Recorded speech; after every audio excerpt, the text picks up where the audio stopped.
Hello, everyone. My name's Joseph Pascone. That's Grogu.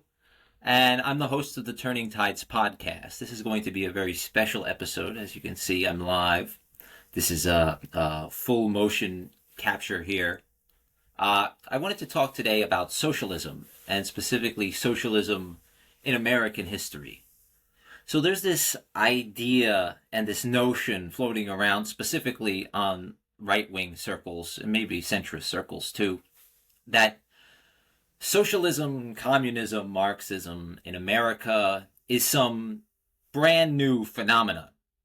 Like only recently, foreign actors have infiltrated the United States and brought with them their far left political ideologies. I'm sorry to tell those people, but they're entirely wrong. I'm going to tell you about a guy today who proves that socialism is at least as old as the Republican Party, if not older. Today we're going to talk about a guy named August Willich. August Willich was a Union Civil War general, as well as an ardent communist. He was a rival to Marx. He was an enemy to slavers and reactionaries across the globe. And in the end, he died forgotten, hidden in the dustbin of history because of his political beliefs. So let's start this story. August was born in 1810 in Prussia. He was a revolutionary from the jump. In 1848, he took part in the revolutions in that country. This resulted in him being exiled, where he found his way to England, where he met Marx, who was also in exile there. From here, August and Marx developed their rivalry. August was a part of the, let's say, left communist faction of the early communists, while Marx was more of a social democrat. He believed in building up bourgeoisie power so that the foundation for world revolution could be laid. For one reason or another, August had to flee England. I've heard several theories as to why that is. One, that he was trying to sleep with Jenny, and that Marx started a rumor that he was gay. I've heard one theory that he was a serial philanderer who basically slept with everyone, and for that reason, he was run out on a rail of England. From here, he finds his way to America. The Civil War begins, and he raises a volunteer regiment of German immigrants. Now, a lot of people don't know this, but Germans played a crucial, and I mean crucial, role in preserving the Union and destroying the Confederacy. There are numerous examples of Germans who were both generals and regular soldiers who performed superhuman feats in their attempt to preserve the Union. One of the most famous examples has been talked about recently. The Texas Germans, the free thinkers of Texas, they were executed by the Confederates for their opposition to enslavement.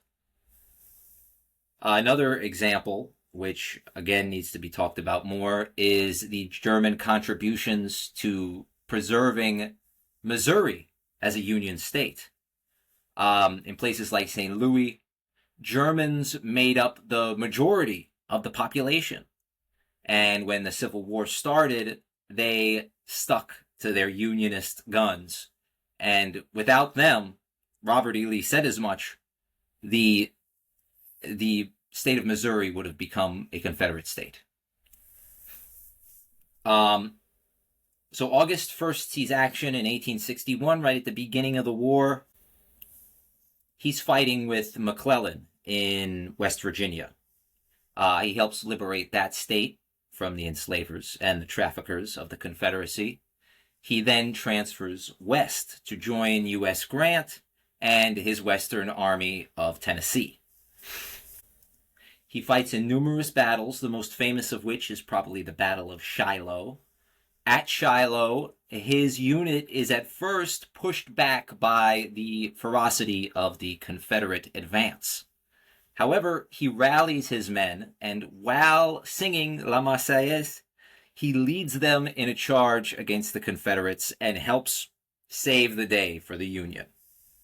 Following this, he has his horse shot out from under him at the Battle of Stones River, where he is actually captured by the Confederates. But he's not in Confederate custody for very long before he's transferred out and rejoins the Union ranks.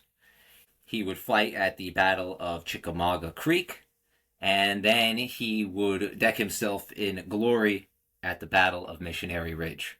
So at Missionary Ridge, he had direct orders not to advance against the Confederate center. But seeing his opportunity and the strung-out nature of the Confederate defenses, he ordered his men up Missionary Ridge, and they captured the point very rapidly, and with few casualties in the grand scheme of things. This started a general rout of the Confederates as their center was pierced. The Battle of Missionary Ridge is considered one of the most lopsided Union victories in the entire Civil War, and it helped save the state of Tennessee from falling into Confederate hands once more. Following this, he joined Sherman on his march on Atlanta, where he fought in the battles around the city. He would be severely wounded at the Battle of Resaca in 1864, where he was retired from active military command and transferred to a more administrative role in the army behind the scenes. He would end his military career a breveted Major General of U.S. Volunteers. Following the war, he joined the Reconstructionists, Republicans, and helped administer Georgia for several years. Willich would eventually die in 1878. So as I stated before, this guy's legacy has been basically covered up. I think it's pretty obvious why that is. It's not a very good look for the Republican Party to have someone who is an open and avowed communist as a part of their original ranks. It's not a good look for America, which is supposed to be focused on individualism and the free market, to know that it was socialists and communists who fought to free all men and women in this country. Because let's not forget that socialists were a huge part of the early women's movement, just as they were a part of the civil rights movement in the 1950s and 60s. Now, August Willich's example is just one of a litany of Americans who believed in the promise of human liberty and the advancement of social justice as the next step in the American Revolution. I stand with Willich, and I stand with the millions of socialists, communists, anarchists, and leftists who have made this country great. So I hope that next time you see someone talking about socialism or communism and they speak about it as some sort of foreign idea, which is a brand new sensation, which sort of fell out of the sky, you can correct them. Or at the very least, you'll know that they're wrong. Thank you so much for watching. I'm your host, Joseph Pascone. If you liked the video, let me know in the comments and make sure to leave a like. If you didn't like the video, dislike it. I don't care. That's what it's there for. Have a good day.